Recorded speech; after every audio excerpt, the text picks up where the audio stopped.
trying it out. I always wear jeans on Friday, but I'm wearing this like, if they're not jeans, if they're not khakis, I don't know what you're really telling me. Worship jeans. Yeah. Youth minister pants. Perfect. Good morning and welcome to the Hodge Pack, sports life and everything in between. Right here on 106.9, the Country Giant. We're glad that you're with us this morning. Great Friday morning. Great first football Friday in Texas high school football. Some games last night. We'll talk about those a little bit later.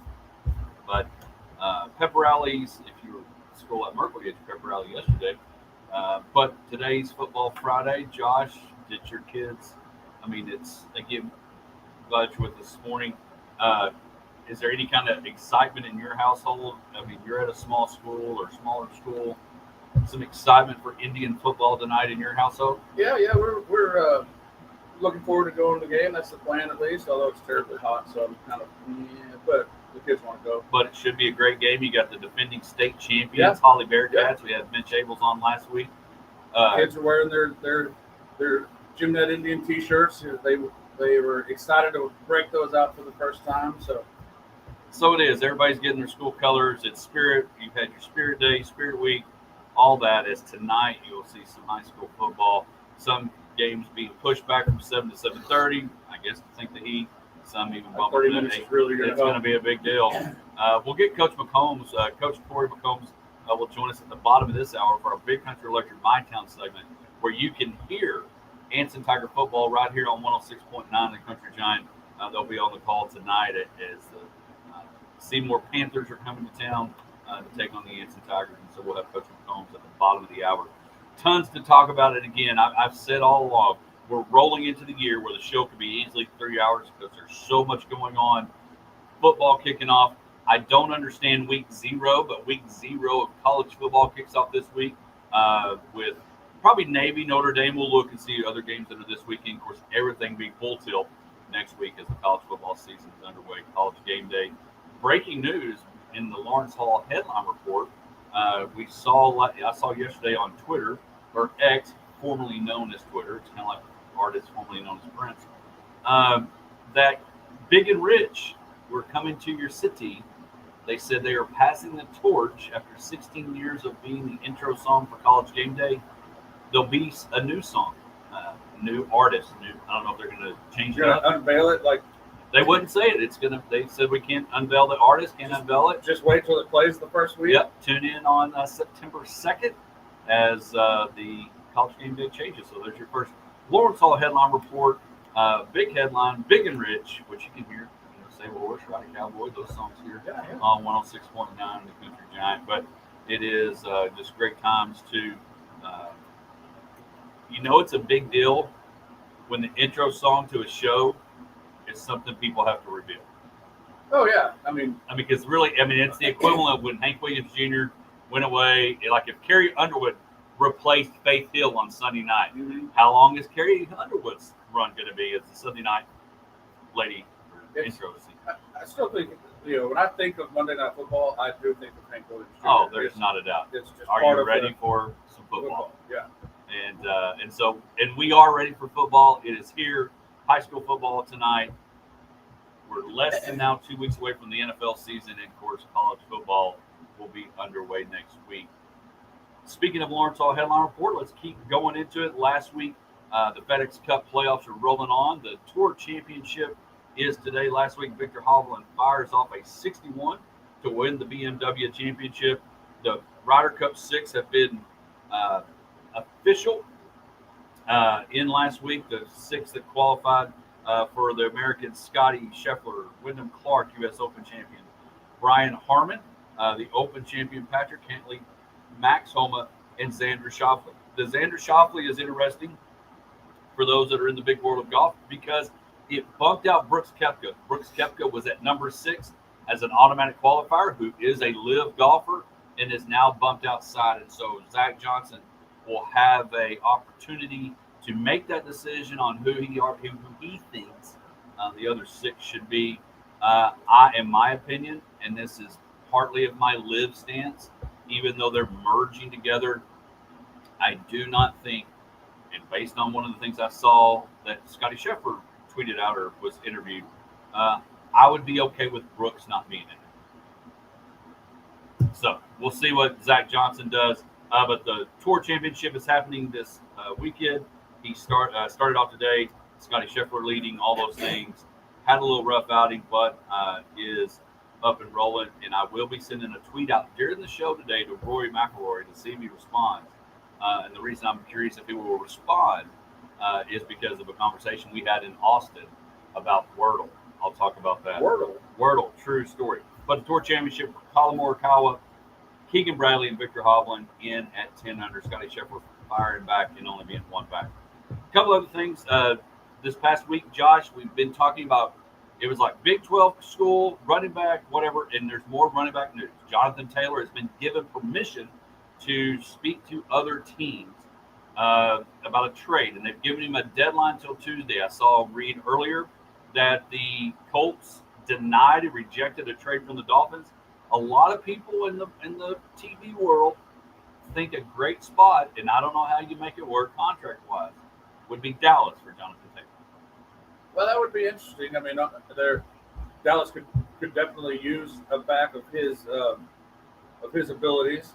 You know, it's funny just how all this unravels so quickly for him being, you know, one of the top backs in the league. The last year not having as good of a year to now, you know, like promoting yourself in a trade is kind of a funny thought process to me. You know, like your agent's working the phones, trying to, you know, see what teams are interested in, what they might give up for him, but then you got to go back to the Colts, and I mean it seems very convoluted. Well, and here's my thing: we've seen in the NBA over the last couple of weeks, James Harden calling Daryl Morey a liar in Japan. I don't think they knew what he was saying. You know, they're like, hey, yay, whatever. We're just glad you're here in our country, NBA guy. You can't call that guy a liar and then expect to come back and play. With this Jonathan Taylor situation, I don't know where in their world they think, hey, you know what, we're gonna let you trade. Like, I just don't know how he comes back and if they don't find a trade, like I mean, it reminds me of the Deshaun Watson series, not the trouble that he had off the field, the field, but when he wanted out of Houston and they wouldn't trade him and they just left him on the bench and they just left him over there. That's what this reminds me of. You've got this, and we don't know how good he is. Let me rephrase that. We know 2 years ago, he was the guy you wanted. Yeah. Last year, he couldn't stay healthy. He had that Christian McCaffrey not stay healthy disease. And then now you're trying to figure out, what do you have? Yeah, so what's the value if you're trading for him? Is he going to be back? I've heard as high, low, however you want to look at it, that you're trading for this franchise running back, which makes sense because what we've seen the value of running backs become. Well, maybe a third rounder for Jonathan Taylor. And so I wonder what it's going to end up looking like when it's all said and done in the world of Jonathan Taylor. Where is he going to go? Because, Josh, we've got a fantasy football draft in 2 days. There's 2 running backs that have been very productive fantasy football running backs in Jonathan Taylor and Josh Jacobs. Josh Jacobs is still on the shelf. Josh Jacobs is still franchise tag hanging out. What do you do with those things? Do you take a chance if they're there in the late round? What do you do with guys like that? Well, I mean, there's certainly a lot of edges.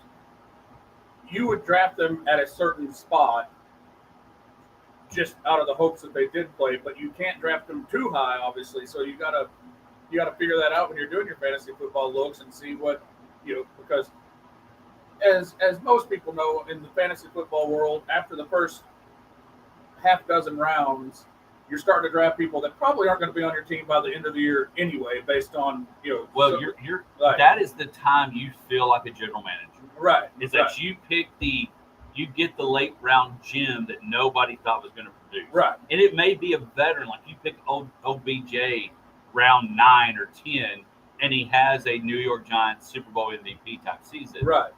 So it's the closest we get to feel that. And so, but anyway, so Jonathan Taylor headline news. The other thing, and I want to play this just because in honor, we used to drive by this guy's ranch when we were growing up.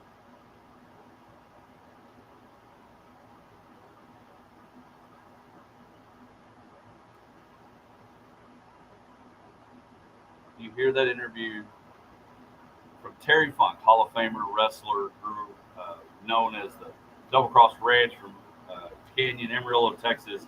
Unfortunately, a very sad week in the world of professional wrestling this past week. Yesterday, Terry Funk, at the age of 79, passes away. Terry Funk was one of those guys that was fun to watch, was always in the middle of those brutal.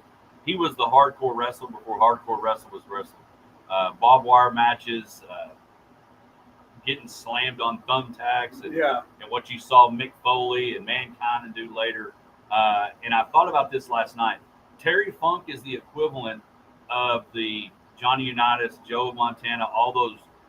The professional wrestlers today are making so much more money than what they did. The professional football players today are making so much more money than the guys back in the day.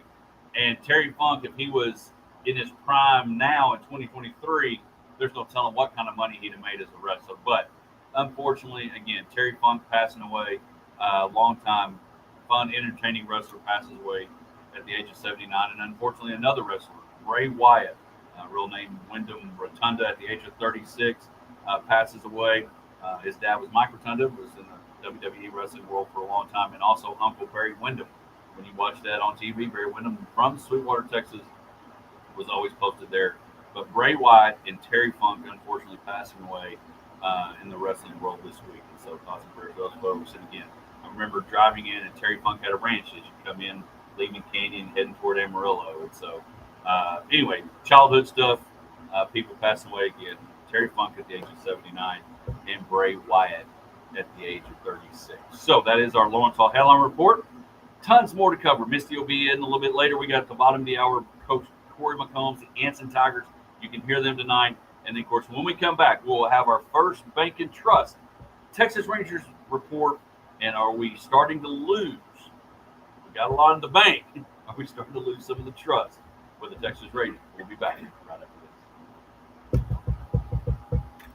First on segue. Boom, boom.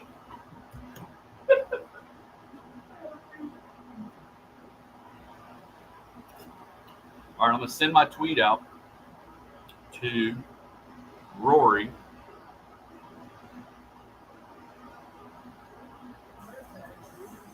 Send my tweet out to Rory.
Man,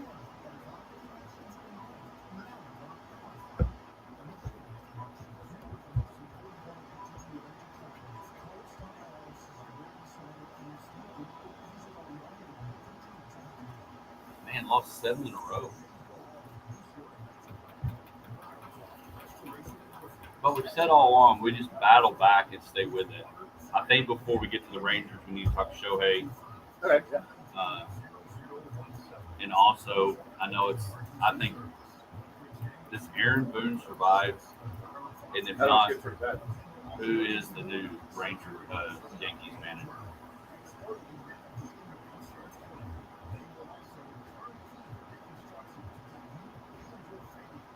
I guess technically they lost to a first place team. Minnesota is separating themselves in the Central. Yeah.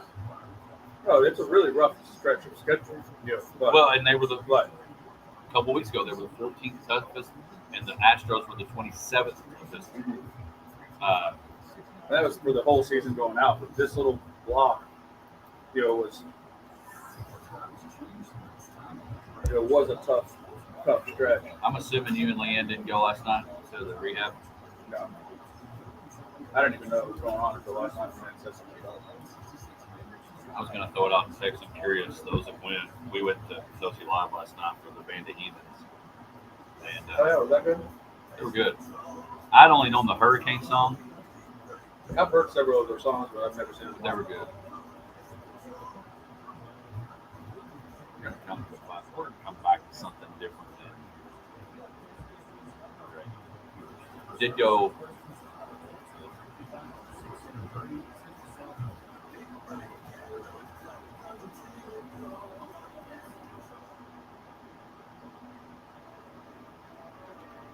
Give me 3 steps. Give me 3 steps, not going backwards. Welcome back to the Hodge Pack, Sports Life and everything in between. Right here on 106.9, The Country Giant. We're glad that you're with us.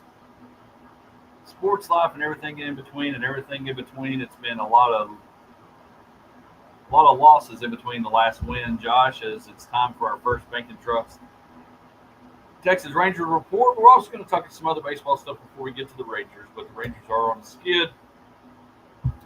Really, the news this week for us, it's the Texas Rangers on a 7-game losing streak, stuck on 72.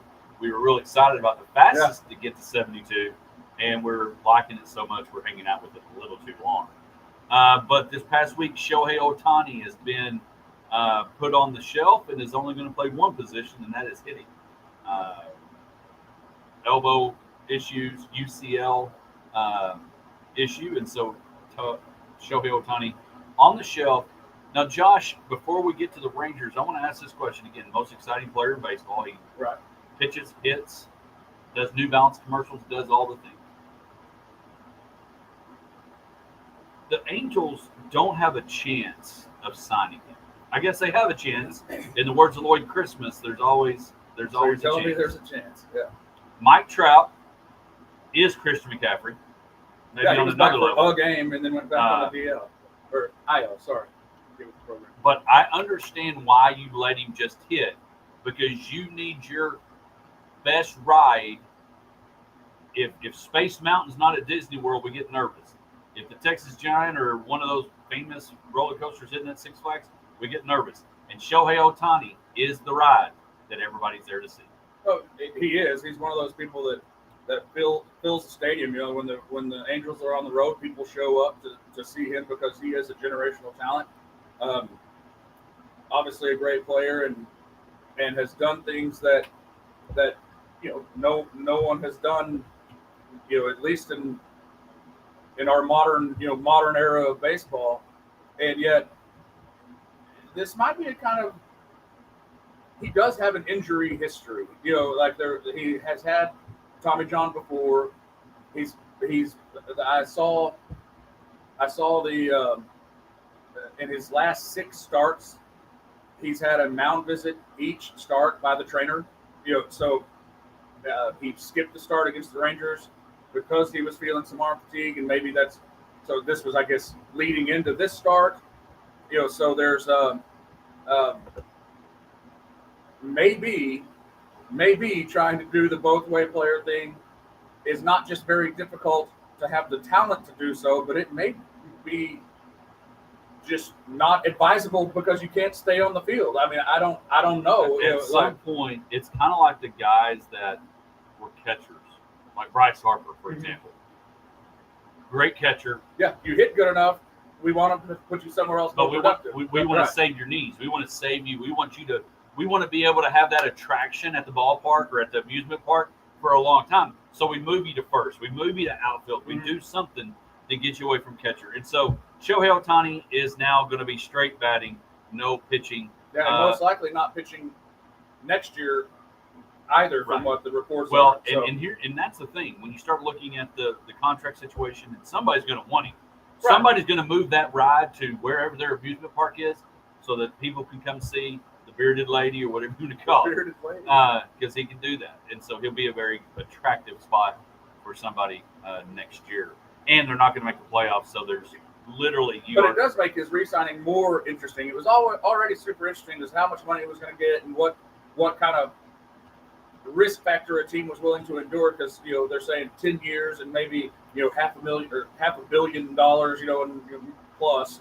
Well, now he's not going to pitch next year, so you don't really know what you're going to get on the pitching side. Coming back from his second Tommy John and all those things. Year one, we're signing you as a hitter. Year two, we'll sign you to see what you can do. Well, and so that's just more to factor in. So someone will overpay him.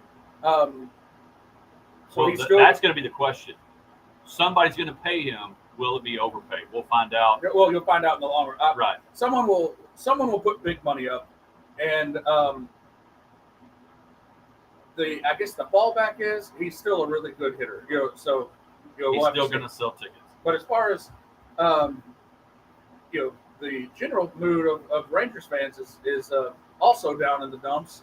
Like we feel like we're in a surgery. Seven game losing streak that just has not looked good. The bullpen has not been able to perform to any sort of standard.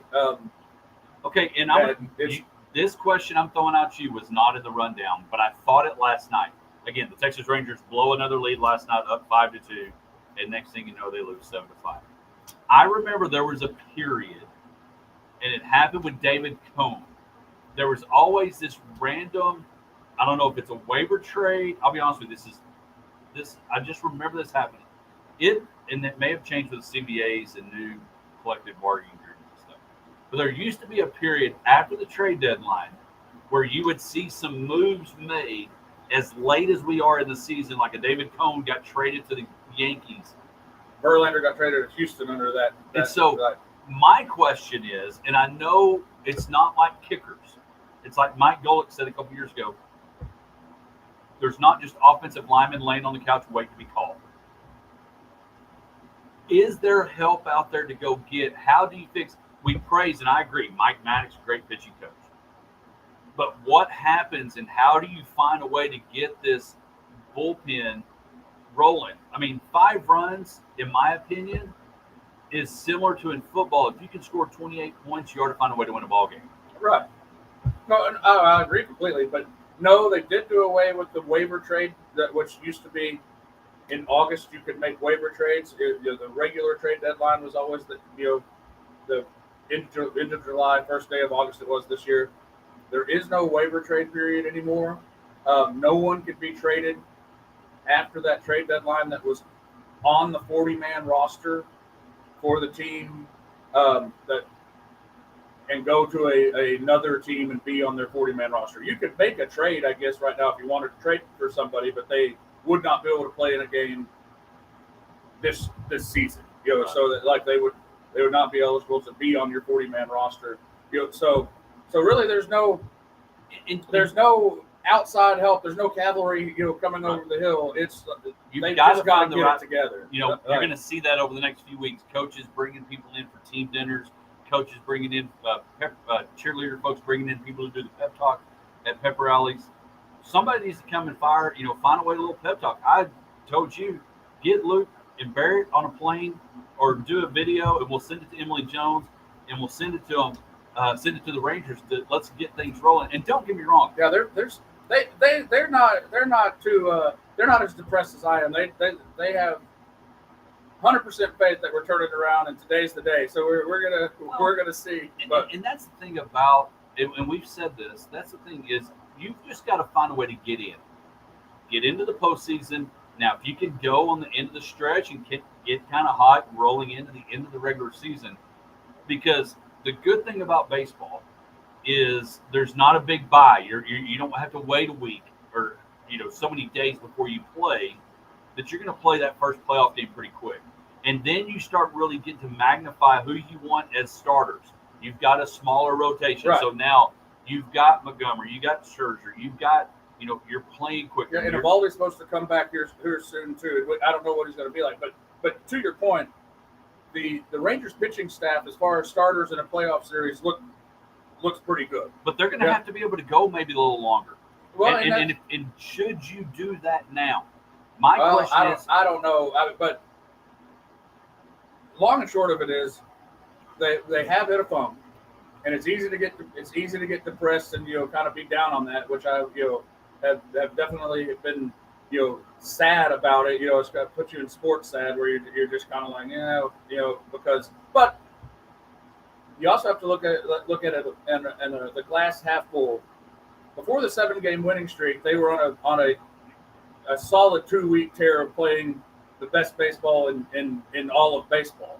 So that switch can flip back the other way, and we've had some injury problems. Jonah Heim is not Jonah Heim since he's come back. He's played defense very well. His bat has not been up to par, and obviously Josh Young's still on the bench. That shrunk our lineup. So the top 4 are still pretty good. Garver at 5 has really stepped up and taken that next step. But that bottom 4 has really just been almost to black hole level, which doesn't allow the lineup to churn and score those runs. So people not on base when the top of the lineup comes up, and all those things. So I do think that the help on the horizon for the Rangers is hopefully Josh Young comes back and stretch that lineup a little bit, and Jonah Heim can figure out his timing, having come back from the DL.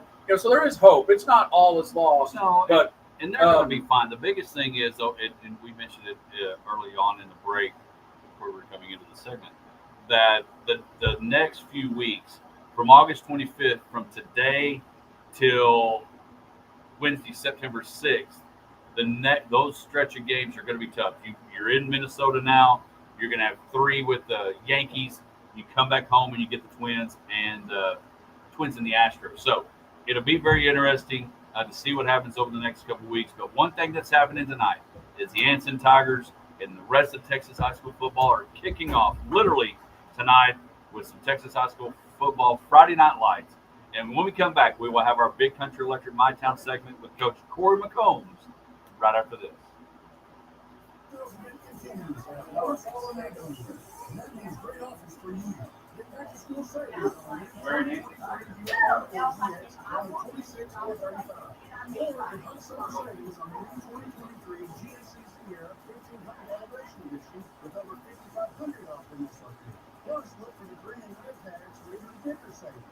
So hurry to Lawrence Road and Abilene today. Voted Abilene's best new car dealer. Are you not customers? Have you enjoyed the Potosi Live experience yet? If not, you're missing one of the best atmospheres around. With amazing food, great drinks, live music, TVs to watch your favorite sporting events. The Potosi Live team will make sure you have an experience that you're going to tell your friends about. Check out PotosiLive.com or go like them at Potosi Live on Facebook for their upcoming live music and ticket events. Head out to Potosi at 897 FM 1750 for the Potosi Live experience. Cowboys football is never about one team.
Hey, Coach, can you hear me? Coach, can you hear me? Very good. Good deal. All right, we're at commercial. We got a couple, then we'll be ready to roll. All right, so year two, just going off kind of big country blitz. Corey Lane, some of these guys. How big is your quarterback being a senior coming back?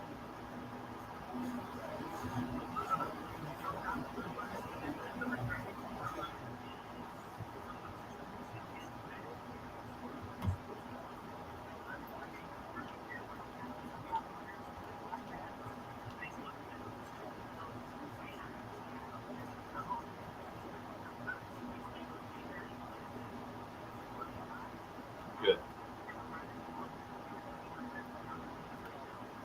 Perfect. So we'll talk a little bit about that. We'll talk about the stability of being year two, on how important that is, and then we'll talk about, obviously, you're in the SEC of what I think is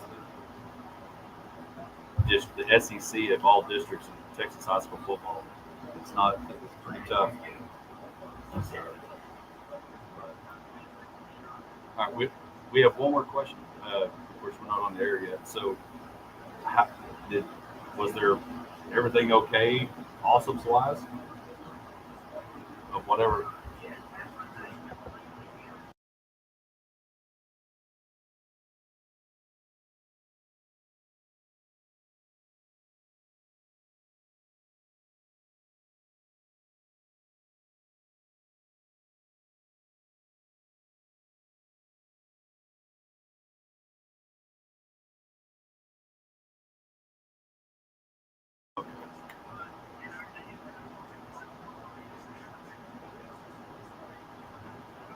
Right, right.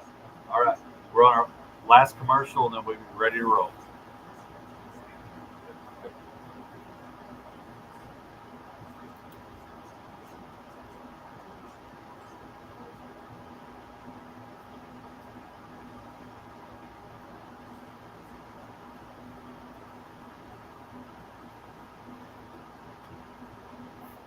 Welcome back to the Hodge Pack, sports life and everything in between, right here on 106.9 The Country Giant.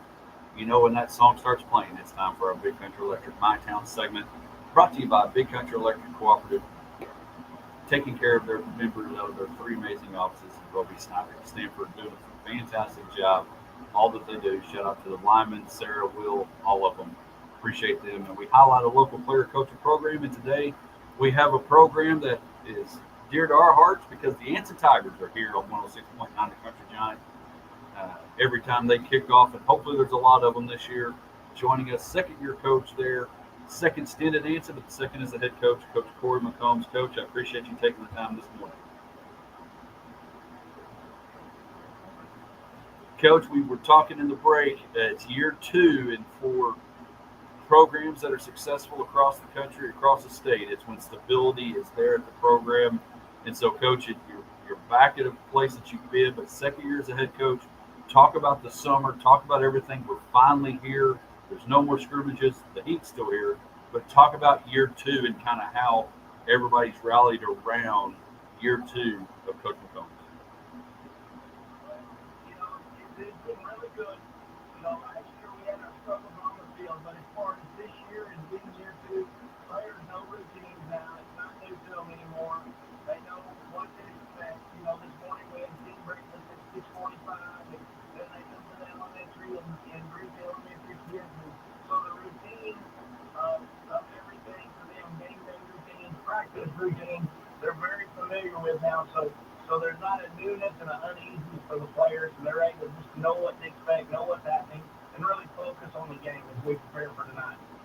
Well, and talk about the summer. Of course, everybody's had to deal with it. How have y'all handled the heat with 2 days? We had Coach Abels on last week. He thinks it may be the hottest that he's ever had to deal with.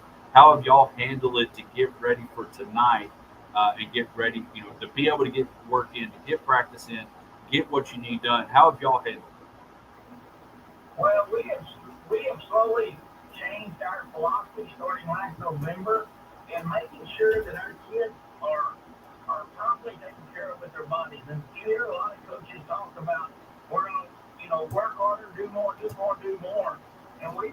on the opposite. We want to work hard when it's time to work hard, but we've done a great job of really getting into the science of rest and recovery and some really active things on recovery, and our kids have done a really good job with it. So one thing that we've done is we don't go 2 days hard, but we do go hard one day and then recover the next. And our kids have responded well. We played a JV game last night, and it's the first time I can remember that a kid has not cramped up in the first game of the year. And it was a good ball game, and our kids played hard. And I think our varsity is going to see those same type of results. And it's just the recovery, taking care of the body, hydrating, the really driving that home, and not, you can only push your body so far, and at some point it's going to break down. And the science behind that is something we really researched and did a lot of. And the whole system is kind of called Feed the Calf, and we've really pushed that and the kids have bought into it. And I think that's really prepared us for the heat and getting our bodies ready to perform. Well, and you mentioned nutrition and taking care of your body. You see that there's a reason, obviously, at the NFL level, they've got plenty of nutritionists for every player, but colleges do it and understanding that and getting kids bought into taking care of their bodies to be ready, because you don't want to cramp, and you see that a lot week 1 or scrimmage and throwing up and all those things, and so that's good. JV not having to deal with that. So year 2, again, tonight it's back to normal. But one thing I want to talk about, and I think it's awesome, you see it on social media with all these different teams, these players going to the elementary and doing these things on Friday and reading to kids. Talk about why you're doing that and why you feel like that's important for the little Tigers to see the big Tigers. Well, we really do it for a couple of different reasons. First off, for our varsity players, we're trying to create a sense of service, a service type attitude that we're not just playing for ourselves, that we're playing for our community, and we want to create, in our players, we're trying to create men that they feel a sense of loyalty and duty to their community, that they have a sense of pride and they want to help their community, whether it's working and helping repair homes, doing lawn work for the elderly, or coming to the elementary and reading and welcoming these kids and really being mature. We have 6 sophomores and 2 freshmen on varsity this year, and they're young men. These are 14, 15-year-old kids, but we're trying to teach them at that young age. You have a responsibility to your community, to your nation, to be this man that kids look up to, so that when they become fathers and dads, that they already have the experience of being at the elementary, for example, and being that example. And then secondly, these young kids at the elementary that come to games, I can remember being a Pied Piper and going and watching and just being in awe of some of those players on Friday night.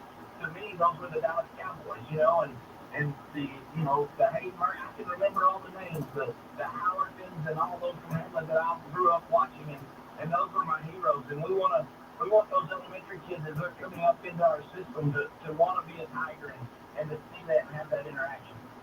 Well, it's really cool. And, Tigers are happening. Tiger football's happening tonight. Again, you can catch it here on 106.9, the Country Giant. Scott and Steve will be on the call. Move the game back from 7 to 7:30. Talk about how you get through and understand and get ready. We talked about the SEC of a conference or a district that you guys are in. So talk about how you get ready for tonight and expectations for the Tigers non-district and all the way through the year. Well, we have a really competitive schedule, of course, kicking off tonight with Seymour, who returns a lot of starters, and they're a quality ball club. So we will have our hands full tonight, and we're not really looking ahead to district. We're just trying to get better each week. We think we are a playoff football team this year. Our players believe it, and even though we are in that sub-district you talked about, we have the defending state champion in our district. We have Cisco, who's always good. We have who I picked to win the district. I picked Stanford to win the district. So, I think the Bulldogs, outside of us, if we don't win it, I think Stanford's probably the best team, and so it doesn't get any easier, and Olney is much improved over the last 2 or 3 years. Olney, took a loss with their quarterback and the coach left, and that's going to definitely affect them. But that's going to be interesting. Team, so yeah, there's no easy match when you start going. And people don't realize, you know, I'm a big Ranger fan, and they've lost 7 in a row. I said, people don't realize at every level how hard it is just to win a game, you know, especially when you get down to the stretch run, like the Rangers are in right now, or like we expect to be in when we get into the district, and you have to win important ball games, and it's tough. You know, you've got to execute and do things right to get those wins, and it's hard to win a game. Yeah, that is true. Yeah, the Rangers have been on 72 a little too long. But so as we look to tonight, and you talked about some of the young kids that are playing for you, but you've got some senior leadership and Josiah St. John there on the offensive line, and William Wilbur, and you've got Tyler Wilbur playing quarterback. You talked a little bit about how Tyler's taken the reins and as being that leader at the quarterback position. And so tonight, what are some things we know you got to take care of the football, block and tackle? But what are some things you hope to see from your senior quarterback tonight as you take on Seymour and get this year kicked off? You know, he's a solid kid. He's a quiet leader. He leads by example. You know, we expect him to have a big night tonight. You know, he's going to kind of be featured in our offense.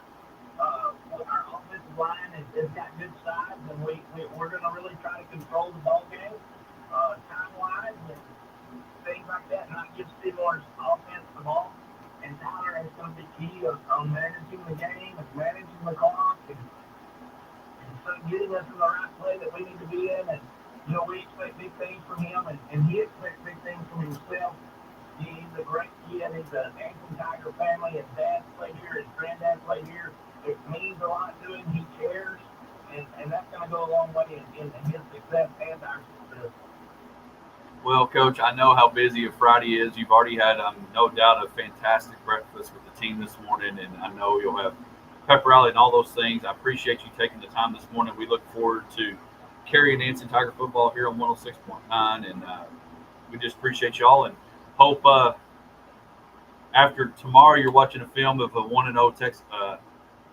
Actually, we'll take a 1-0 Texas Ranger team right now, but also a 1-0 Anson Tiger victory tonight, and we appreciate you joining us this morning.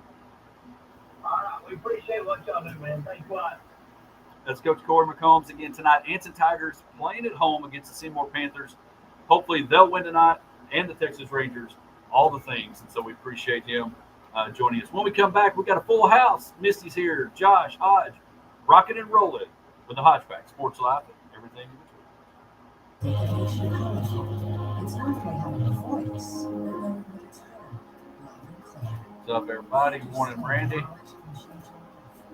I agree, Jennifer Gorman. And because you're part of a Touchstone Energy Cooperative, we're always listening. Because you're more than just a customer. We're a member. And what's more powerful than that? You are the most important part of the Country Electric Cooperative. Call, stop by our offices in Old Snyder and Stanton, or visit online at midcountry.com. Summer sales event continues at Lawrence Hall and Abilene, and that means great offers for you. Get back to school savings on a new 2023 Buick Encore GX for only $26,435. Or get much summer savings on the new 2023 GMC Sierra 1500 Elevation Edition with over 55. I'm going to tell you right now, with these, Plus, look for the 3 and 9 tags for even bigger savings. So hurry to Lawrence Hall and Abilene today. it's like Bose on there. Oh, for $9.99. Have you enjoyed the Toasted Live experience yet? If not, you're missing one of the best atmospheres around. With amazing food, great drinks, live music, TVs to watch your favorite sporting events. The Toasted Live team will make sure you have experiences you can tell your friends about. Check out thetoastedlive.com or go like and like the Toasted Live on Facebook for upcoming live music and ticket events. Head up to the Toasted at 897 FM 1715. That's my chair, and then it's like, Slide out with your fancy pants. I know. Basically, Olivia Newton-John today. Basically, that's And wearing pants, which is so weird. I really don't like to wear pants. Like, honestly. porky pig all the way. Just shorts, no. Jammy pants, lounge pants, that's big.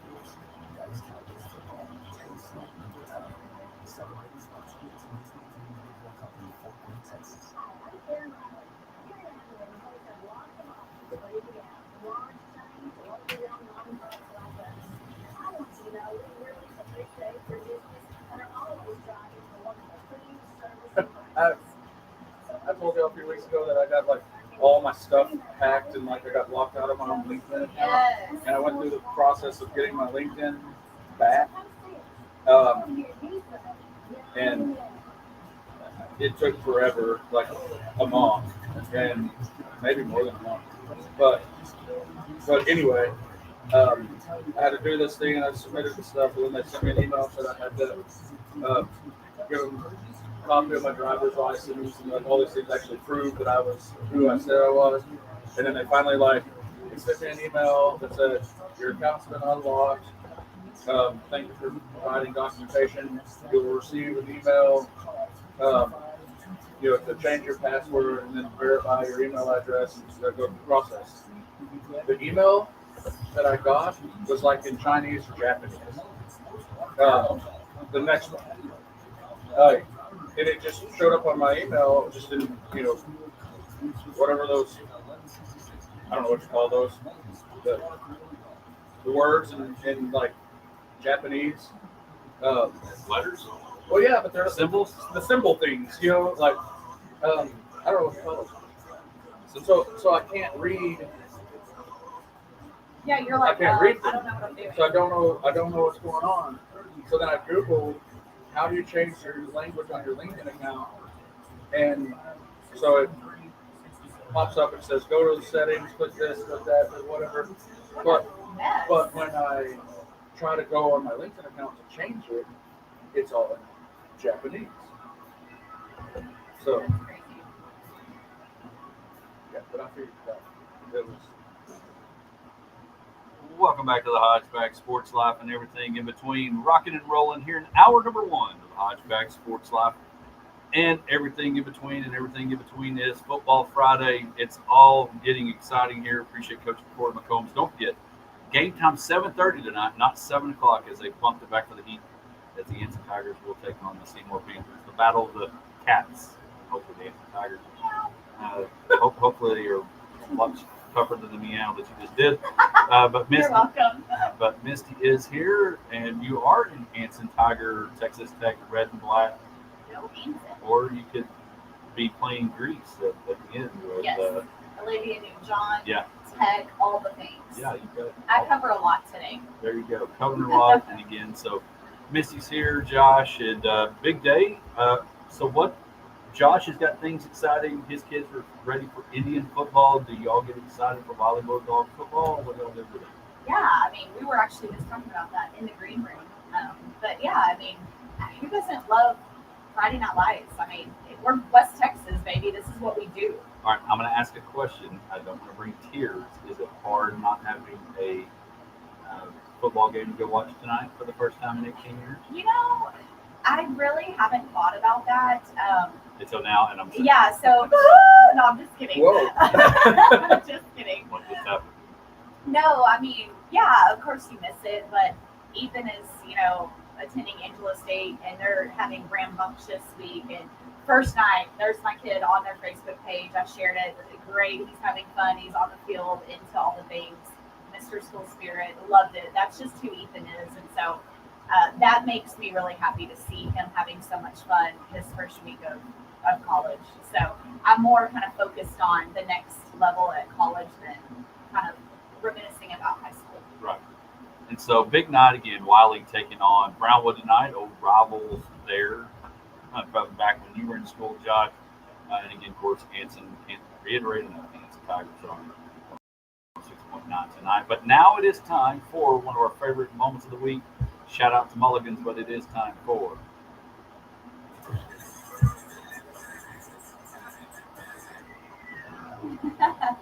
Speaking of mulligans, we all three had the best time last Friday night. Yeah, it was a good time. For Hitting 40. Josh's wife's birthday, they took great care of us, great food, atmosphere, all the things. Leanne was surprised, Yeah. according to Josh. Pulled off. She was. And Josh, I'm she going to really give you a shout. was. I'm going to give you a shout out and the people, Jordan and Laura. Great job. Obviously Zane and Grant, but Josh, you were literally one-eyed guy. Yeah, I couldn't do much. And help and figure out a way to pull it off again. Shout out to Kyle for kind of. Oh yeah, Kyle and the Mulligan staff really did step it up, and we did pull off a surprise party. We had quite a few people there. It was a good time. I mean, we pretty much owned the entire dining room. I mean, it was so much fun. And so again, shout out to Mulligan's if you've got something coming up, patio all that, and Oh, absolutely, talk about yeah. Misty's bag. Yes, absolutely. All right. What is the best rivalry in college football? Okay, we're getting close to that. We've got week 0. I've tweeted to Mike Golick. I may just have to text him. He's in Ireland. I don't understand week 0. I really don't I understand. don't either. Why I they mean, call it week 0 if you either if have you- games or Right. don't? But here's I the mean, deal. like, I understand preseason games, and Yeah, ironically, yeah. there was a big deal. Baltimore finally lost one last week. But whoever loses this weekend in week 0, they're it's still a 0-1. loss. They're 0-1. Yeah, I mean, it doesn't make any sense. I don't understand.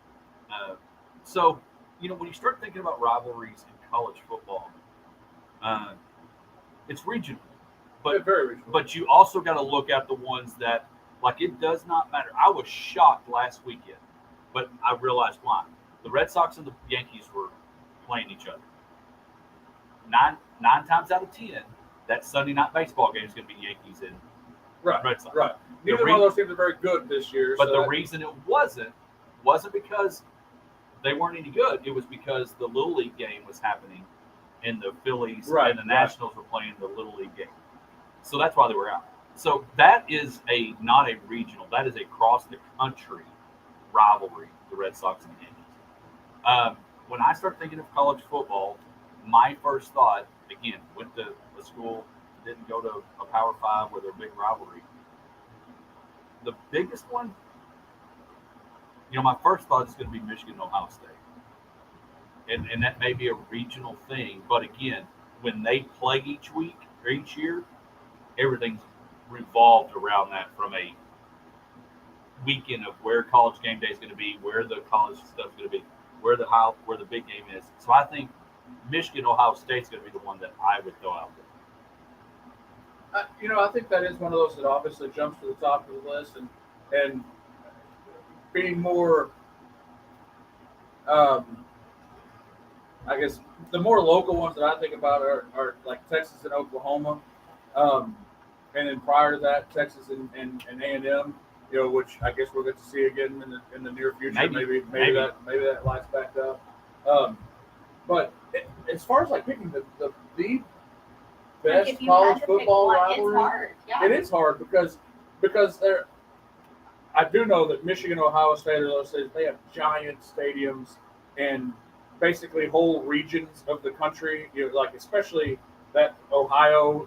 Like the college football world is Ohio State in that whole area. There are other teams obviously in the state, but not any that compare as far as that goes. And to that matter though, I think that like Tennessee has that same type of following. Alabama has that same type of following. Those states that are just like, if you grow up in the state of Tennessee, you're a Tennessee Volunteer fan, even if you went to school at And then you just don't like any of the other SEC schools. and you just don't like any of this. There's not a Tennessee Vanderbilt like, let's go to the Tennessee Vanderbilt game. Yeah, and that leads to like those like Florida Tennessee games that used to always be kind of a big deal, but then both those programs kind of took a step back, I guess, a little bit. So it's kind of hard because if both teams are not kind of on equal footing, the rivalry loses its luster. Well, it's like Merkel Wiley for the longest time. There was no rivalry in football. Right. The rivalry was in the gym Mhm. because that was the sport, and the occasional baseball. Those were where you were competitive on both sides of the court or the both sides of the diamond. And there really wasn't. There was a rivalry of discomfort, but Right. there wasn't a rivalry in sport. Right. And so when you start thinking about, I love this question because what we're seeing, if you ask generationally, who's your favorite wrestler, some are going to say Terry Funk. If you ask who your favorite rivalry is, a lot of people remember Oklahoma and Nebraska was a big rivalry, Right. and you wanted to watch that. And so now we start wondering, are we about to lose some of those? USC Notre Dame is a rivalry. Yeah, Even- which ones are going to be formed moving forward? Who's going to be new ones? Or Yeah, who's going to come back? because Well, like and that is Merkel, one of those things. I think the realignments and the conference changes that did start with with the the Big 12 kind of ended the Southwest Conference, which took some of those like the Baylor TCU was always a rivalry. Then TCU was no longer in the conference, and that kind of went away, and then it came back, and so that's kind of rekindled. But that one doesn't have any of the national appeal that some of these others do. But then one that I always think about is like the Alabama Auburn. It has a name, pretty, it has a trophy. There's and you mentioned that and like all these different ones that have trophies. Like Minnesota has a Paul Bunyan Act or something. Right. These different places that have them, but rivalries are because there's so much fun. Because the other one, the biggest cocktail party in the world is Florida and Georgia. Mm-hmm. And then you think LSU and one that was probably big back in the day and unfortunately RIP, but was always about missing right was Florida State Miami. Right. There was always that field goal. That was a big one. So to answer your question, I think right now, if I was going to pick what the biggest rivalry is, and it's not necessarily the all-time rankings and things like that, but for this year, I think there's quite a bit on the Georgia-Alabama. As far as has Georgia really taken that Alabama's role as just the preeminent number one? Everybody is agreement with that Georgia has been the past couple of years. Alabama was for I don't know 10 years before that. Right. So that's kind of a big one, just because they're in conference and they both have the national championship aspirations now that Georgia is in that conversation. And the hard part about that though is because they're not in the same. They don't always division, play. So you have to hope that happens in the SEC. In the SEC, yes, because they don't always play. Alabama LSU is another one of those good ones that has kind of fallen by the wayside, I guess, because LSU's kind of taken a step back. But there's big talks with that going back the other direction. So I have a very difficult time answering this question because every time I think about saying something, I'm like, oh no, but I would go with it from here, and unfortunately we've not seen it. Was the Texas and A&M one, but I would probably still stick with Michigan and Ohio State as the Red Sox Yankees rivalry in college football. Do you have one? So this one's kind of probably funny. I think Revenge of the Nerds when I think of Harvard and Yale, but that is one of the longest rivalries ever. And then Army Navy, America wins, and that one's obviously at the top of everybody's list. But I really enjoy watching Alabama and Georgia. If I'm watching the game, I don't know. There's just something different about watching Georgia and Alabama play. Well, because it is a Bill Belichick going against Pupil, Nick Saban going against Kirby Smart. It is the torch being passed. Mm-hmm. Is that horse race starting to have the secretariat going to the back at the other one coming ahead? I do think that's what's fun, and that's what's going to be so great about next year is having that playoff system.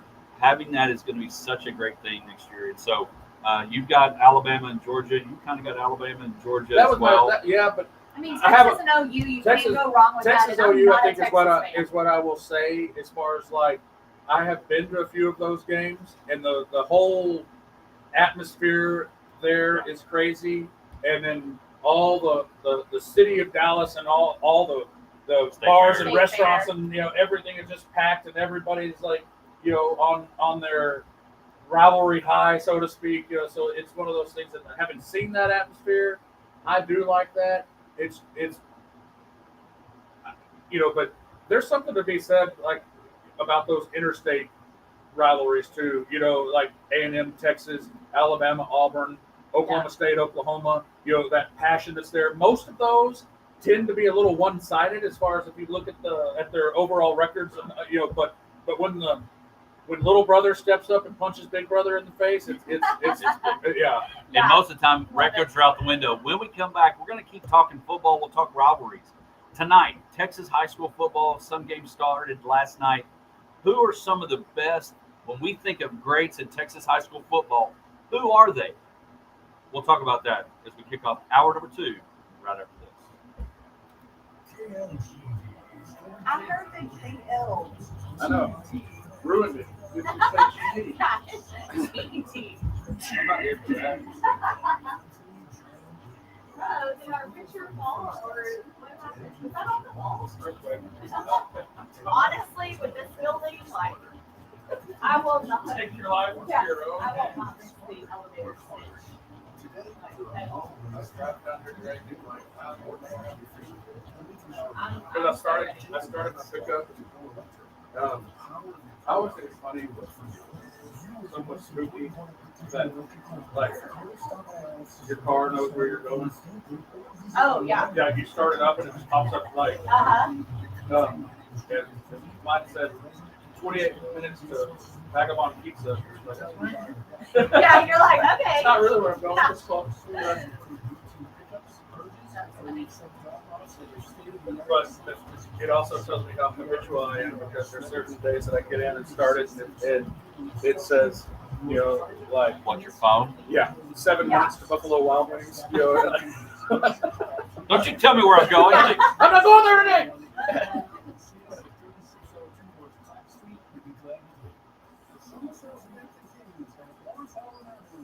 Kyle just texted. He said, nailed it. He liked that question.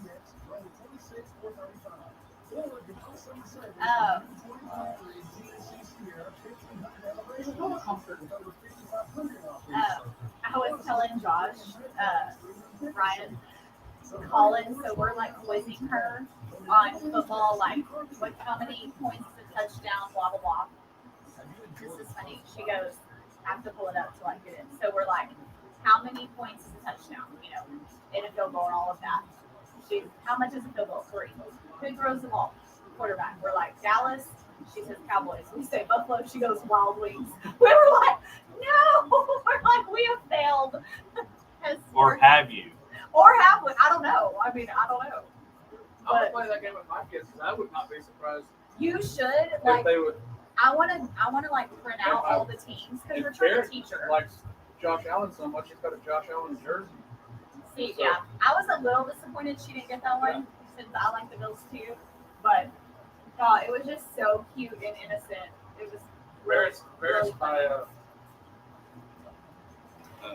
the kid, and my nephews are like this. He likes a particular player, so he wants like that jersey. yes. You know, like, and he's not necessarily team like Right. I am, and Luke's more like I am. Like he just, it's Cowboys, it's Rangers, you know. Like, Or bust. Yeah. Yeah. but Barrett will see like other random players, and then he wants like a jersey of that player. Yes. And I'm just like, Which that's an interesting comment. Like, if he likes Josh Allen, you can wear that. But like, if he became like, if it was Jalen Hurts, I'd like slap him and like send him. Yeah, to the room. no. Yeah, like, yeah. that would be not raising your kid right. Collins used to But like it is- T.Y. yeah. Hilton because Clay would be like, throw it to T.Y. And she was Congratulations, literally Trent. like 4 years old, and she'd be like, throw it to T.Y. because he had T.Y. on Oh, his his fantasy. fantasy. And that's the other thing. Yeah. So we go, for the We, fantasy team. we do watch fantasy and talk about that, but then my kids have a hard time because, I had, like, say 2 years ago, whatever was my running back, I don't remember. The next year it was like Christian McCaffrey, so they're confused as to why I don't like this guy anymore because last year you like that guy. It's like, well, he's not on my team this year.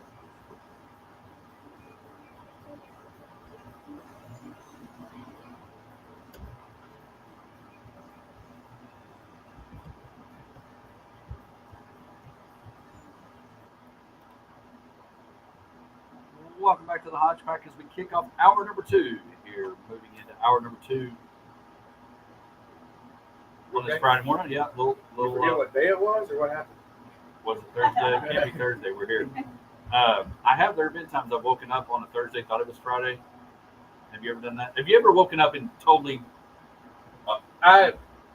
Usually on Friday, I'm pretty sure it's Friday, but I did have a random, not too long ago, a random Tuesday that all day long I thought it was Wednesday. Was Oh, it? that's a bummer. And I kept thinking, I need to do this, I got a couple days after this, and then I would be reminded, oh no, it's only Tuesday. But then for some reason, I just would go back to it being Wednesday. It was very weird. It took me all day. It confused me. Well, you've had a So, lot going on, so we're I gonna had give you 2 a pass. Wednesdays in a row, which was just strange. It's not the worst day to double up, I guess, but anyway, I always Tuesday's good. know You- when it's Friday. Oh no, but you thought it was I Wednesday, thought it was Wednesday. Yeah. so you went to like a Taco Tuesday deal, like, hey, Yeah. I can still get them. Yeah. Just, All right. So anyway, yeah. Sorry, had a brain moment there that I took a break. a But brain moment. Wow. Yeah. A brain moment. The yeah, brain only works for a moment. then it goes on vacation, constantly on snooze. Again, hey, we want to remind you, head over, check out HodgePackSports.com. You can get hats. You can download all the past episodes of the Hodge Pack. So check out HodgePackSports.com website. We'll be adding more stuff to that, but check it out, HodgePackSports.com. All right, so 8 o'clock hour, kicking off. We've got high school football. And want to give some shout outs for some games that happened last night, Thursday night football. Some doing it probably because of officials. Some maybe doing it because they share stadiums, all those things. But last night, the Cougar Cougars come up short, losing 37-14 to Keller. Water Valley, 60, TLCA, 9. Knox City, big upset. Knox City upsets the 2-time defending state champion Westbrook Wildcats. Knox City Greyhounds winning 34-24. Clodding up Roby 56-6. Zephyr 42, Braun 18. You're probably glad that Braun lost, right? Yes. And then another one, big shout out to the Gorillas. The Gorillas. Trent Gorillas win 51-6 over Looters of Boca. Shout out to the Gorillas. Wow. I love Kicking it. off new coach, new year. The Gorilla go wild. I like it. I like it. That's awesome. Those are some high scoring games. They are. That For one 6 to men, 60 no. to 9. Yeah. Wow. That's a shellacking. Give me a mercy roll on that one. Well, let's see. Was it a Wow, 6-man Sam. game? And I know it was not. So, Nope, sorry. gotta keep playing. Gotta keep playing. Yeah. So, congratulations to those that won. Sorry about week 1. Hopefully, week 2 gets better. But again, high school football tonight, and it got me thinking. When we think about Texas high school football, and I used to always say, when they used to, and you'd watch a college game and they introduced the starters, they would always show where they were from. Right. And it never failed. It didn't matter the school. It didn't matter the colleges, whether it's Texas, OU, it could be somebody, Oregon, Navy, Army, all of them across. There was always some guys from Texas. Mm-hmm. Because we know there's a reason Friday Night Lights went from a book to a movie to a series. There's a reason To a way of life. for some, they go to church tonight. Yeah. Because it is such a big deal. Varsity Blues was made, and it was like a little bit of truth and probably a little bit of stretch of the truth of how things function. It's a small town of Texas high school sports, and especially football. And so when I started thinking about that, like who were the best, when you think of Texas high school football that were maybe not great in the NFL, in college or in the NFL, because we see that. We see Rashawn Salam, and we see, of course, Vince Young wasn't a Heisman Trophy winner, but we see people that play great college football that maybe weren't great NFL players. We're starting to see that more now that the Heisman actually ends up being a good player in the NFL.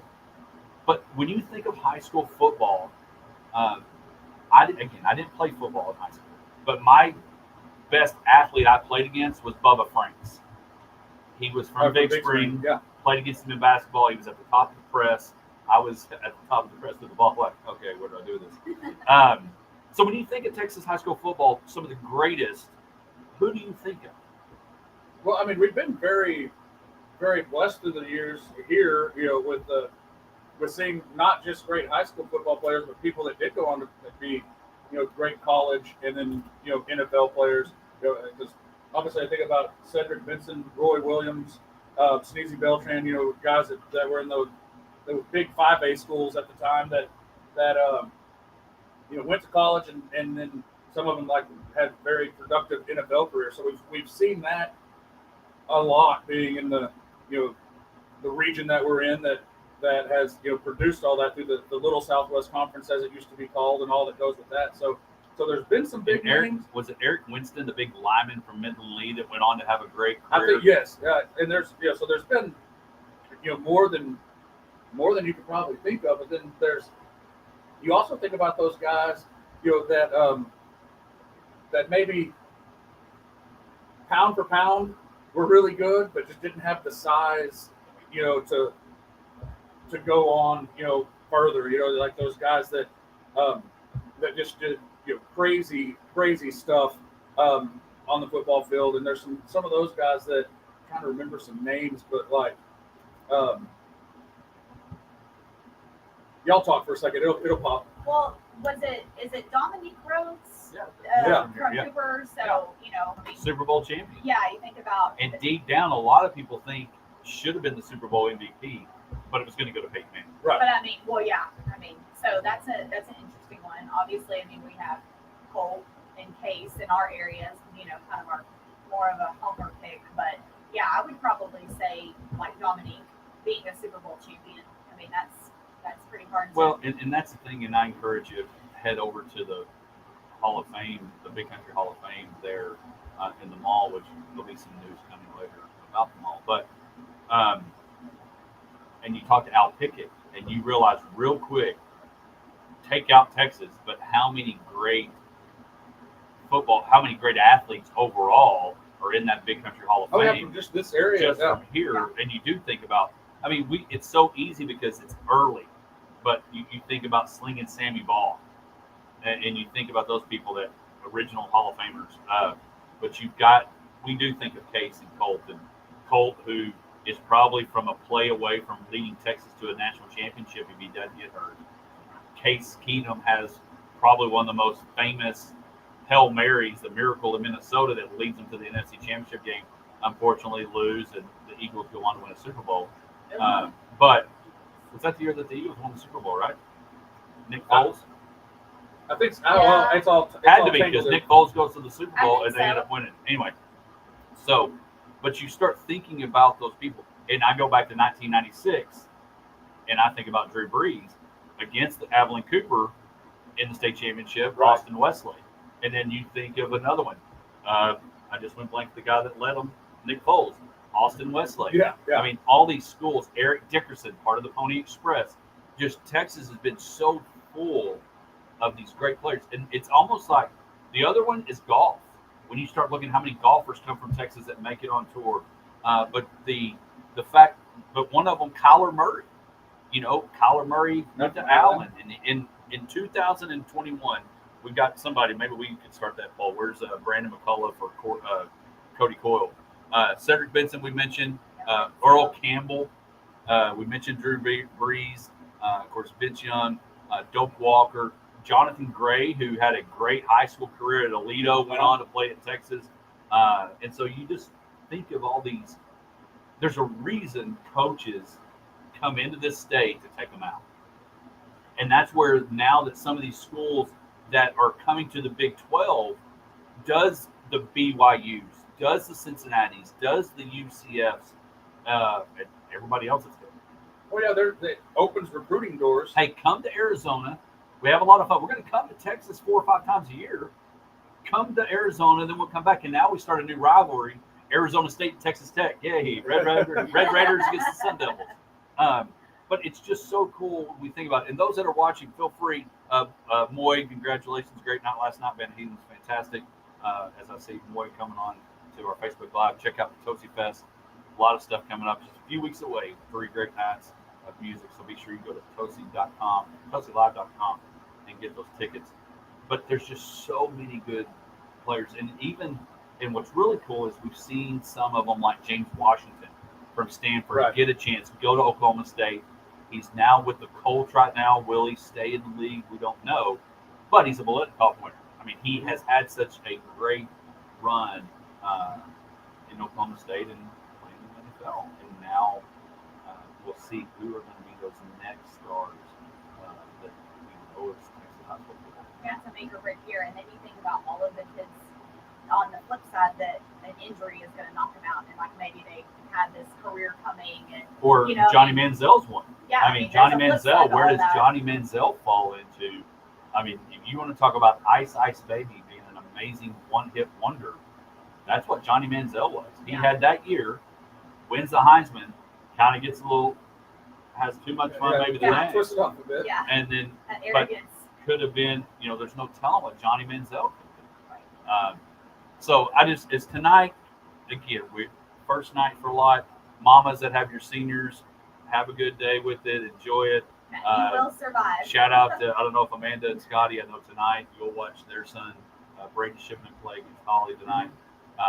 It'll just be interesting to see some of those. Everybody's getting those first. And you saw the first day of school and the last first day of school pictures this week for those that are in college and all that. So enjoy a high school football game tonight. One of my coworkers, they moved here from Colorado a couple years ago, and he's going to the Jim Ned game because I've not been to a Texas high school football game since I've been here. That's how big it is. When you treat it like it's a museum, hey, I've got to go watch that or whatever. So find you a spot. I'll be at Wiley tonight doing the radio there. Anson Tigers on 106.9. Check them out.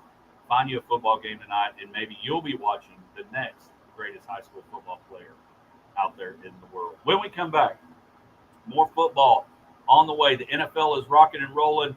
We'll give you a shout out, an idea where you can find somebody that used to catch a lot of footballs from Troy Aikman, and we'll look at the NFC West and the AFC West right after this.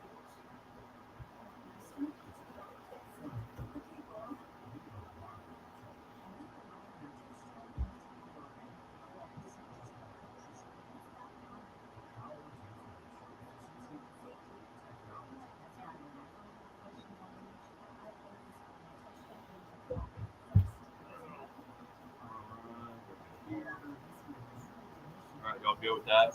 AFC West. Yep. Real quick, we're going to go commercial with this. And we're going to turn the sound off. Jordan.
We'll post the games. All you got to do is 1 through 10, put the winner in, And what's the hit prize? send.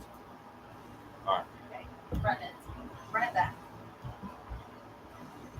And we're talking NFC West.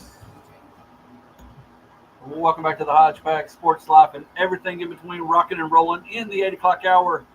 Texas high school football kicking off tonight. Go find a game, enjoy, as we were just talking about, all the great athletes that have come through this great state.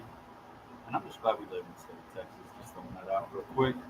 And in that, we like football, no doubt, and the NFL is rocking and rolling. But one of the things that we are excited about that we did last year, we'll be bringing our celebrity pickers back in. We renegotiated with Molly is as a fifth grader. She's her contract demands are a little higher. Should we go to Luke? But Can we afford Luke? I'm not sure. So be looking on our celebrity guest picker. We'll kick that off next Friday. And Josh, tell our listeners how our listeners can get involved. Yeah, we're gonna on have picking some. games. We're gonna have some listener participation. I'm gonna throw out the challenge. You're gonna beat the bear. That's me, Bear Greer, the old nickname I'm gonna bring back for this. But it's gonna be a pretty simple, straight up thing. You're gonna want to email your answers to hodgepacksports@gmail.com. Y'all can write that down. You can find it at hodgepacksports.com, our website. But hodgepacksports@gmail.com. We're going to have 10 games. They're going to be posted to social media on Tuesday of every week, going on from week 1 all the way till, if we can keep going to the playoffs, we'll see. But as far as the games getting fewer as they go, but we'll make it work. We'll change it to a bowl thing. Oh, yeah, we'll do bowls and everything else. But anyway, we're going to have 10 games of the week. They're not all going to be high school or college or all NFL. We're going to throw in some high school games, and we've got some of those big rivalries, and you pick your winners on those 10 games. You submit that by 7 a.m. on Friday, so you can't listen to my picks and then try to like outsmart me that way. So you got to be email timestamp by 7 a.m. Friday, and if you pick better than me, you will receive a prize. I'm not sure what the prize is yet. We were working on that. Have we nailed that down? We have it'll be a conglomerate of gift cards from our fantastic sponsors, so you can go eat and enjoy and have a great time. So yeah, it'll be good. We got some swag coming in. So yeah, right. And the And most bragging rights. yeah, I'm about to say the biggest thing is you will be you'll beat me. You'll be talked about on the show. Maybe blacklisted. I think I can learn how to block people. But we'll just figure. do better. Yeah. You are hard to beat. I mean, he Yeah, is and I hard can to pick beat. the game. So Unfair. yeah, I do have a little bit of house advantage there. But yeah, it's just 10 games. All you have to do to take part is send that email to hodgepacksports@gmail.com before 7 a.m. on Friday. Just list games 1 through 10 and who your winner is. We'll have to create a tiebreaker because there may be a few folks that We will have to do a tiebreaker. I'll figure out what that will be. I hadn't thought because specifically. I just thought of this.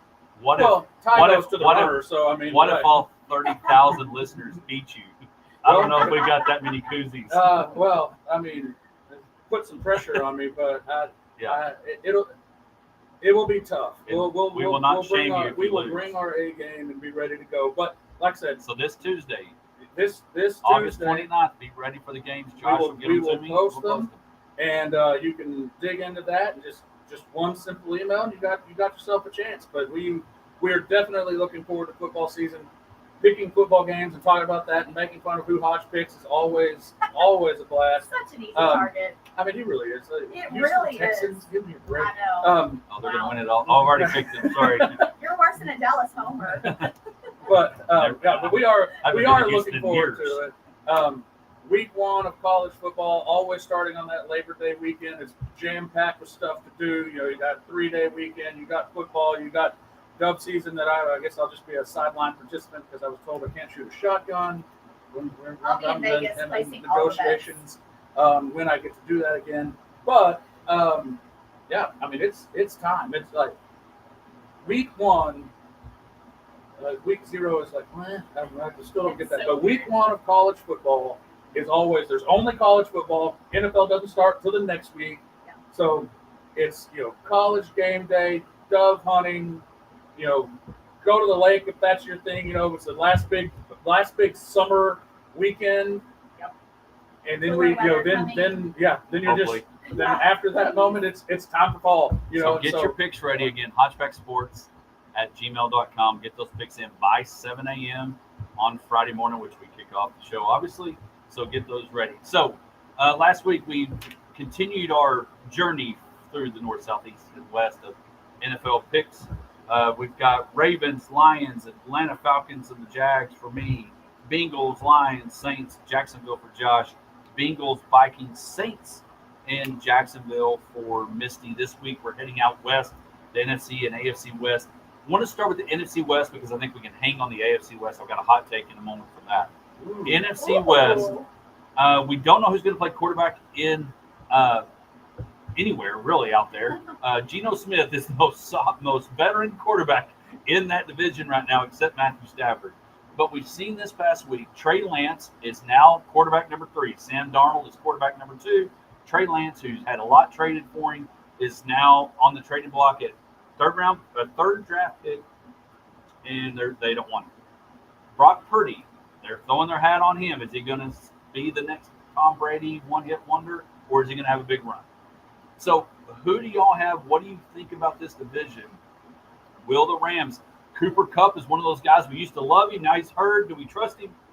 And, of course, can Kyle Shanahan get the 49ers over the hump? Misty, you're in your red, so we'll go with you. Okay, so I'm going to go with San Fran in this division. And, when we talk about Purdy, I mean, obviously this year defines him, right? So we'll see what he is going to do. If he just got lucky and rode on the D's coattails last year, or if he really is the next biggest thing. So this year defines him, in my opinion. So I'm not really sure. Jury's still out on that, in my opinion.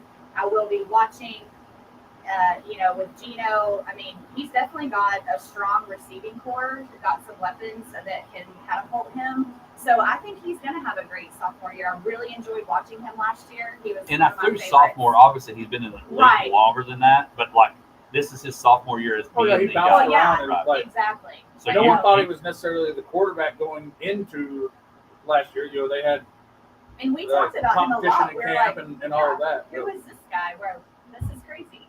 So I will definitely be excited to watch how this division unfolds. But that's who I'm rolling with. I'm picking San Francisco as well, just because, if nothing else, their defense has been good. They have a lot of weapons on the offensive side, and they have shown through that system that the quarterback is almost interchangeable. It seems like whoever they put out there, they've produced well enough to win at least regular season games and move on. So I think that's a pretty safe one. But the Seattle is they're up in that mix, and it wouldn't surprise me if they were able to sustain and win the division. But I'm going with the 49ers. Los Angeles, they mortgaged their future a few years ago to win a Super Bowl. Obviously, in that plan, last year was still supposed to be pretty good, and the wheels came off a little bit early. So I don't think they have any sort of depth past those top few guys that are getting older. So I don't expect them to really be in the hunt in that division. No, it wouldn't surprise me at all if Matthew Stafford kind of was not the worst quarterback in the league, and they won a few more games. And then Arizona has really just kind of been borderline dumpster fire. And then Kyler Murray being hurt, definitely doesn't help that situation. So I think they're bringing up the tail on that one. So you are both going San Francisco 49ers to win it. I'm going to go with Louis Riddick, to change it, and I'm going to go with the Seattle Seahawks. And I think if there ever was a time where the conference was not very tough, it is this year. And so I think Geno is going to have the confidence. I'm going with the Seattle Seahawks. So two 49ers, San Francisco, and I've got Seattle. Now, the AFC West, that is the division where my take is this. I think Sean Payton and I think And Matthew Stafford's in the same. He needs to have a really good, decent year. Doesn't have to win another Super Bowl, but he needs to have a good year if he's going to be a Hall of Famer. Russell Wilson was catapulting as MVP candidate. He's going to be it. He's this guy, Super Bowl champion. He's a handoff away from being a 2-time Super Bowl champion and Brady not having 7. And so now you've got him and Sean Payton, in my opinion, trying to become Hall of Famers. Cement their legacy. And I just don't know if it's going to be good enough. And when you've got Patrick Mahomes and you've got Justin Herbert, who has Coach Staley that's got to figure out, am I going to be good enough to – because they're loaded.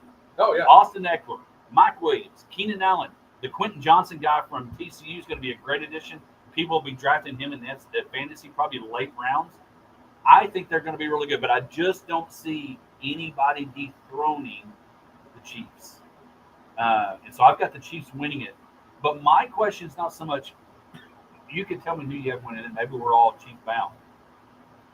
But what do you think – what do you anticipate to see? Can Sean Payton – Sal Paolantonio was saying all week long, Sean Payton was brought in to fix Russell Wilson. Right. He's like a golfer that's been shaking it to the right, shaking it to the left. Stand up, fight, whatever. But will he fix Russell Wilson? I mean, that is why he's there. And Russell Wilson does have that pedigree. He is that guy. Just he got very, very weird, and I'm not sure if he can. If Russell Wilson? Yes. And I know, and I love it. He's a brother in Christ, but he did. We all go to heaven. We brothers in Christ, but he did. But you need to get your life together on the field. Oh, well, and so I don't know if he has a psychiatrist also, with him with Sean Payton trying to get that ship straightened out. I don't know, but to that point, if Russell Wilson can somewhat regain his on the field confidence and start building from that and use that talent that he did have to make Seattle a year in year out contender, then that makes the division more interesting. And the Chiefs obviously are.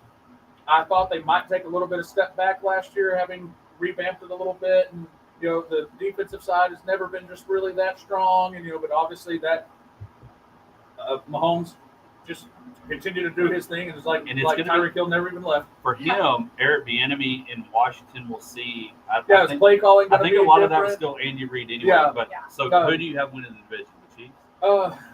I'm going to say the Chargers, just because like I that don't want to pick the Chiefs because y'all both are going to pick the Chiefs, and I just want it to be a little bit different. And I do think the Chargers, what they have on offense, and I think Herbert is good enough. I don't think he's Mahomes, but I think he's right there in that next little step down. He's got better weapons than Mahomes. He has better. Yes, he has better weapons overall. They have some stars on defense that can make things happen. And I'm kind of rolling the dice on that. I'm not going to put my money on that necessarily, but I do think there's a chance, and I want to.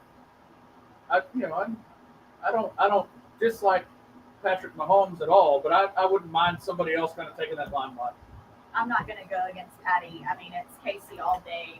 The guy can literally win just by himself. So I'm not going against him. I hope that Russell Wilson bounces back, but I don't think that he will. That is my opinion of what will happen this year. I think he's going to be better. I think he's going to be better, but he's not going to go back to what he was. I honestly think I think it's going to be the battle between them and the Chargers for that second place, which I think will be good enough to get them a wild card.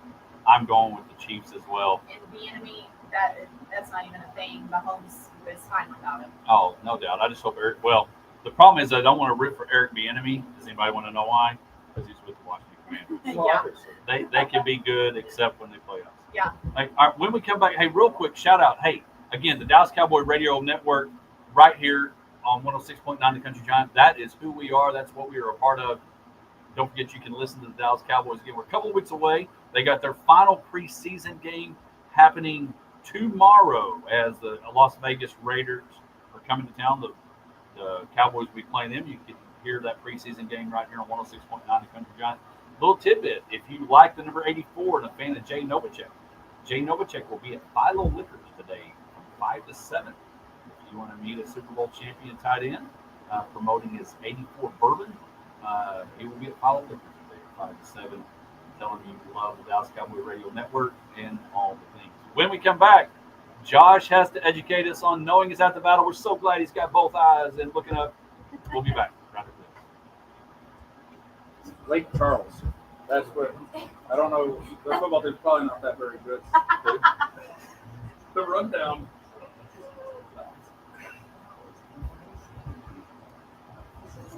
Denver, Kansas City, Los Angeles, and who? Lake Charles.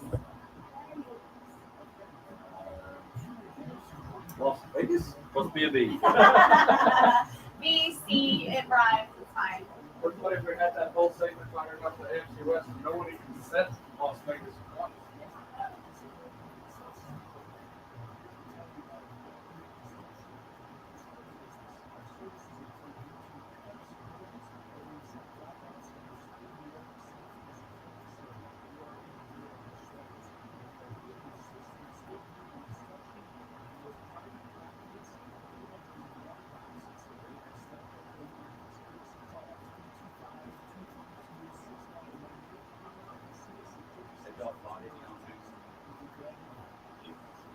Okay.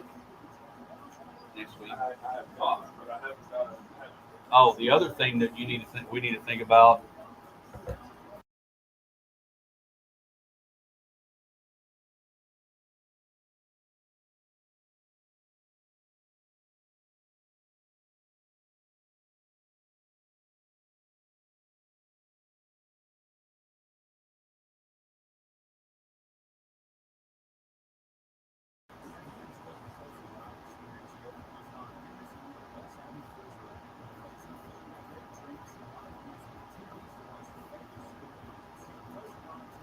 Cold, and that is never happened in here.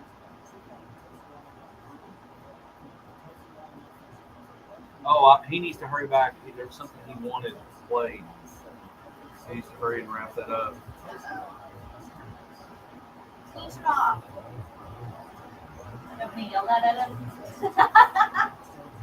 He yelled at the Facebook Live. Might as well at YouTube. Oh, well. Might as well yell at the him too. I mean, it happened. He said he needed something to come back to play, and I don't know what that is. Text him if he has phone. Probably.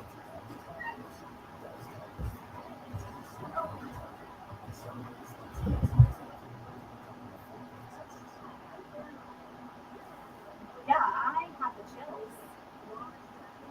Are y'all They're going to the game multiplying. tonight? Or are y'all doing tonight? Are y'all softball night? We are going over to house to hang out. Because Alex is Watch the game or just hang out? we'll probably, yeah, we'll be watching something for sure. Hopefully it'll be us. I mean, hopefully. We'll be watching. Don't worry about it. I don't want to try to shoot it up. What is it? What was it you wanted to For whom look the bell tolls. How do I you, don't know if you have time. what's it called? For whom the bell tolls. Look at these chills. Look, Look at these chill box. so chilly. I'm burning. For whom the bell tolls? Uh-huh. I had no idea what crap you were saying.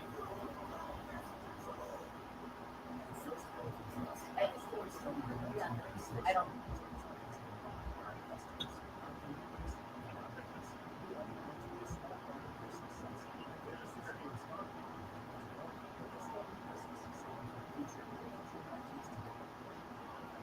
This? Yeah.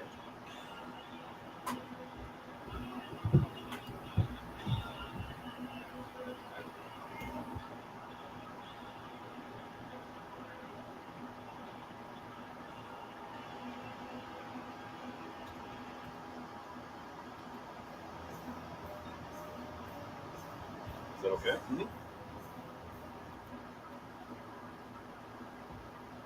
Welcome back to the Hodge Pack, sports life and everything in between as we're rocking and rolling, literally with some Metallica coming back.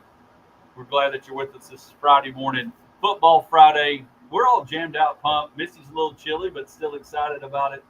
And Because we I'm so are. cool. You are so See what I did cool. there? You are so cool. You're welcome. But we are glad to hit this. Cold. She is cold, but it is time for our Knowing is Half the Battle segment. Josh, you wanted some Metallica, you got it. All right, yeah. Knowing that we're talking about high school football traditions today, I was on the rundown, and I was just thinking about what we were going to talk about with that, and it made me think about this song for one thing, and I thought this is one of those things that really everybody needs to know, and what you need to do to be prepared. Obviously, one of the things that I always think about when it comes to playing sports is the locker room pregame rituals that go along with that. You're getting ready, you're getting your stuff together, you're making sure you got your socks all right, the belt for your pants is correct, all those things that you have to do. And generally you're doing this in the environment of some very loud music playing that's getting you kind of pumped up and getting your mind right. And so I was thinking about how that relates, now going forward. For me, it's something that has kind of just stuck with me. So often I have myself a little pump up playlist that's just you're just like That you have currently oh yeah to get ready you for can, like you a can do closing.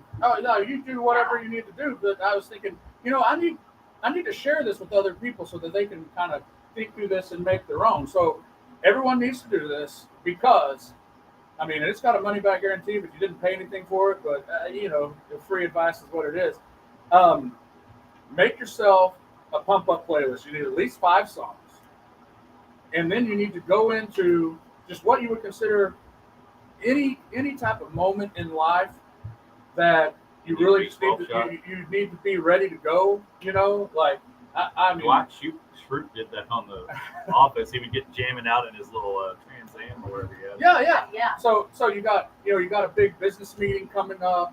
I don't know, maybe your kids acted up at school. You got to go to a parent teacher conference. Like whatever that thing is that you're okay. You got to go make this presentation. You got to I don't know, go preach the gospel as Hodge does on Sunday mornings. You got to make sure that you walk in there with your head up. Like you're ready to go. Yeah. And so do you think is there levels of because you talk about there's times where maybe you need to be lifted up. You get a worship playlist. Yeah, Jesus jams. I have it. That's what it's called on mine. It literally is called Jesus jams. I'm not even kidding. And then you have those where you want to get pumped. And a workout. A workout playlist. Well, the workout. That's kind of the same thing. But I'm thinking. So really, can you tell us? And you might have told us, but what are your 5 songs? Well, is this one of them? From the Bell Tolls is definitely one of those that just like that intro just kind of puts you in that spot. Another one that is almost prerequisite to any pump up playlist is House of Pain, Jump Around. Oh yeah. That's made famous by Robin Williams on Mrs. Doubtfire. Yeah. Yes. So that's one that you it's a go to. Really anything by AC/DC. I was going to say, Thunderstruck. just roll the dice on Thunderstruck the is AC/DC catalog and Yes. pick one. Thunderstruck and Back in Black is on every highlight film ever. Yeah. But when you think about that, the other thing that has changed, again, you're in your 40s, I'm in my 40s. I'm in my 20s, so Misty's not there's there. that. Misty's not there yet. But back then it had to be playing in the locker room. Oh yeah. And, or you upgraded. You might have had a cassette, and now all the kids have their own earbuds in while they're listening to their own song. So yeah, your MP3 kind of started coming to vogue for a while. That looked like the Apple TV remote. Yeah, the little like. I remember the first one of those I had. It would hold like 7 songs or something like that. It only held X amount of megabytes. But I like Enter Sandman also. well, Enter Sandman is also a good one. Another great one. You go with Guns N' Roses, Welcome to the Jungle. Those songs with those intros. Every Lion mascot, we had it at Roby. Oh yeah. Because basketball warm-up music was another thing. Yeah. Oh, yeah, that was a big deal. When you got to be a senior, Oh, yeah.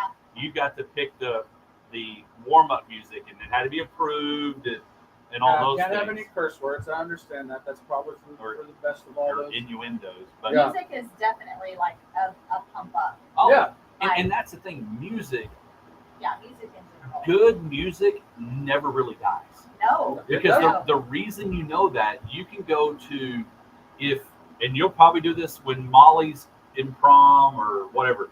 You go to when I was coaching, or you go to a wedding reception, and Don't Stop Believin' starts playing, or Friends in Low Places, and every age in that room are singing along. They know Sweet Caroline, they know Don't Stop Believin', and good music. That's why we love 106.9. All our 80s, 90s country. Good music just doesn't die. But you're right, Josh. Tonight, there are going to be guys that they're seniors. They're going to get pumped. It's the first time they get to be seniors. Maybe they finally get to be quarterback. I probably need to do some polling on younger kids and see what songs, because Are still being played as the right, because most of those songs that I mentioned were songs that were fairly old when I was in high school. Oh, no doubt. So now they're very old. Really old. They're like on the oldies station, which is a whole different thing. I remember the first time I was listening to the radio, and I went to the classic rock station, and they played a song that I was like, wait, that's not classic rock. That's way too new for that. Right. And I'm not that old, but that's it was a Collective Soul song. It really hurt me. Come baby, come. That's another one about song in Merkel. Anyway, Basketball. so I guarantee you, if you pick 5 songs that are really just like pump up songs, and before you go do that next thing that you just need to be on your A game, you will walk up in that like you'll be ready to roll. kick tail. Yeah, and that's not like if you go into things in life just ready to kick tail, you're gonna win more than you're gonna lose. That's true. I believe this. Like literally every day when I go to work, I'll tell Kaylee, my coworker, I'm like, okay, I gotta get my YouTube music going because I've gotta get my mind right. That's what I always tell her. I gotta turn on my music so I can get my mind right. Like get ready to do the write-up or whatever I'm working on. Right. Total game changer. And it's such a big deal on the music that does influence, it does Absolutely. impact you, and it would be interesting to see. We'll put that maybe out on Twitter. We'll throw it out to our folks that are going to be going on playing tonight. I'll throw it out. Yeah, what is your pump up jam? Your number one pump up jam? And we've got time. That's hard. If you And can only pick one. We I don't know. We're going to take this. We have something to report to you. And Molly's in Me? school right now. Yes. Oh. I'm applauding you for what you did. You played the song for Collins. Oh, I was like, what did I do? And I'm about to. Okay. Molly heard it, and Josh was ready, and they didn't do it. Yeah, I did, and I in turn upset her by doing so. But I did play What was the song? TLC Waterfalls, Oh, nice. and she was super embarrassed, and it did not go well. She kind of teared up a little bit. She got so embarrassed. Because I tried to convince her that walk-up songs were a new trend. Like, oh no, this is a Like thing. cracking an egg on her head? Yes, right. Like walking up songs into school every day. Every day we're gonna do this. And day one, I played Sunroof, which is a fun song that she likes. She So literally you're still ran. doing this today? No, I've stopped because after day 2 She was traumatized. with She was getting Jason up on Waterfalls. jumping out the road and just walking up. She didn't like Jason Waterfalls. So she got very embarrassed and literally ran off. Like got out and ran. See, to me, kids, listen. She did not like it. You are to embrace that. Tell you what, we're going to come back, and I'm going to tell you what you need to do with that. Yeah, it was so bad. Like Did I tell you about that? she was pissed. About what? Like highly pissed. About the Yeah. conversation with Molly? Okay. It's pretty comical. So first day of school, we're going to school. Leanne shares with Molly that you had posted that you did the drop off song. Oh yes. And how she ran off. Yeah. So Leanne mentions that to Molly, and I was like, oh yeah, Molly, I got a song picked out for you. And she was like, no. Like she was like stress reaction, sweating. You're not gonna do that. Oh yeah, this is the song I picked out, which I played Everybody dance now, gonna make you sweat. Yes. Like, everybody dance now. Dun, dun, dun, dun, dun. That's a good one. That's like a jock jam. Yeah. Y'all remember And jock so- jam? I was like, yeah, that's what I'm playing. She was like, no, please, no. Like, she was apoplectic the rest of the way to school. Aw, she was That so we were scared. going, No, we got I be did. the Did kid you that do it? no. be the Leanne kid that wouldn't let me. embraces. Let You me have talk to to these torture your children. kids. I know, I'm about she to talk wouldn't to let these me. children. But you should have done it anyway. Just Well, for like I was 1 10 day out of seconds. surgery and I was just True. staring at the ground. You had a lot He going was on. playing injured. Bless him. No, I did, but it He did was- not go well. He was parenting injured. It did not go well. But I guarantee you, when she's a parent, she will do the same thing. Like, there's Oh, just yeah. things we do. But here's my thing. But Of course, did. I'm a very, obviously not an introvert. As long as the right song, I think it'd be hilarious because what kind of trend would that start? I know. It would Because be if so you knew, fun. like, If you had walk-up music every day, That's what Yes. I'm saying. if like your mom blared something every single Yeah. day, the other kids would start being like, I want a walk-up Yes. song. cool. There's Try a to get reason. Right. There's a reason you travel people carry a big boom box and have Oh, a yeah. 10-year-old have a walk-up song. Yeah, you've got to have it because music is a game changer. It gets you ready. You're ready to hit the ball. You're ready to play. It pumps you up. And then the other thing I do is I always take a bite of their food to see if it's poisonous or not. They hate that. But so now Colin says it to me. She's like, Mom, I need to check if it's poisonous or not. So they love me and also hate me.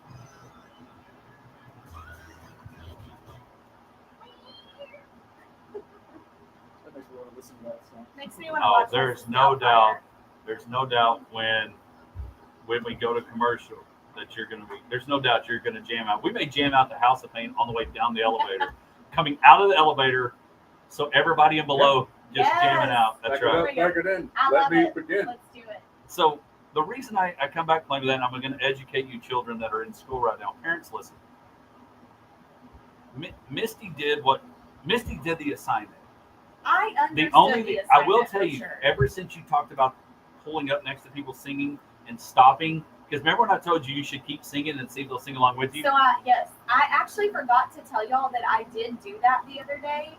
I did not roll the window down, but I did do that, and it was over by the bank when I was going back, and I had it jamming, and I normally don't look, but I was like, okay, I looked. There was a guy next to me, and he was like, yeah, like kind of like gave me a little nod, and I drove off very confidently. It was great. I rolled in here today with windows down. It was very hot for being 6:45 in the morning, but I had the windows down and I was rocking I love the it. For Whom the Bell Tolls. Oh yeah, And get there's a ready guy- for tonight. There's a guy over there walking his dog, and he was looking over at me like, "What is this dude doing?" Rough I'm morning. going to tell you right now, that's what I'm doing today. When I leave, every stoplight I got Let's from do here it. today, I'm jamming out. Probably just some whatever JB Cloud's got coming up at 10 o'clock. We jamming out. So my point, what I was going to tell you, parents, listen, and share this with your children. Why not be known as the kid with walk-up music? Exactly. You're going to want walk-up music when you go to the plate. All you travel baseball moms and parents, y'all carry these big old boom boxes because your kid. Boom. That's how I say it. He Marble. said, A boom boom box. box. His Merkel came out. That's right. Go Badgers tonight. Take care of business tonight. We'll look up who the Badgers are playing. Take care of the Badgers. And we're up. But my point is, you want walk-up music when you go to hit. Why not would you want walk-up music as you get ready to educate your brain today? Yeah, just And so Oh, embrace it. Parents, walk-up music. And here's the deal. We talked about this in the break.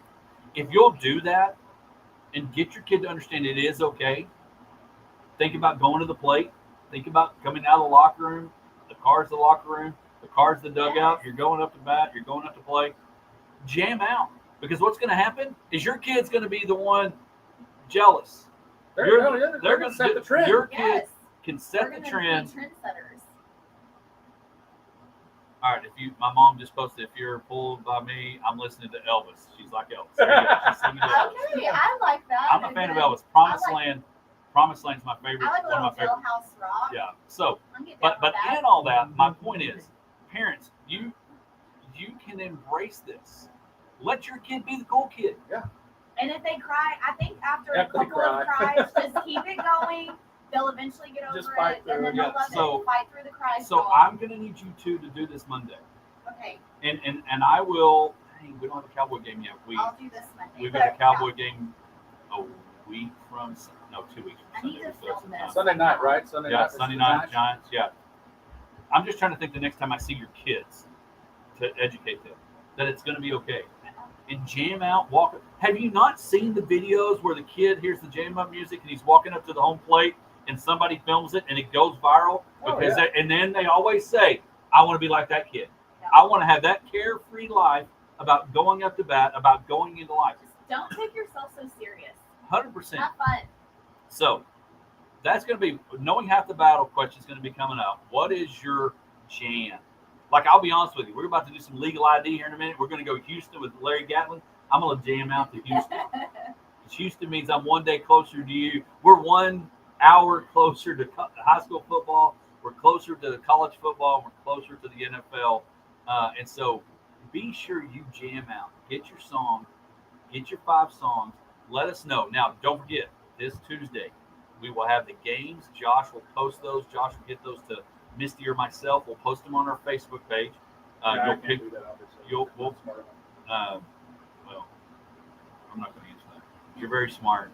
I was going to say we You're can't. smart. I was going to say we can't trust what you might post, but then again, that's my job. Yeah, I was gonna say no. That's you, boo. So don't forget, Hodge Pack Sports at gmail.com is where you'll send your 10 picks. They've got to be in by 7 o'clock Friday morning to be eligible.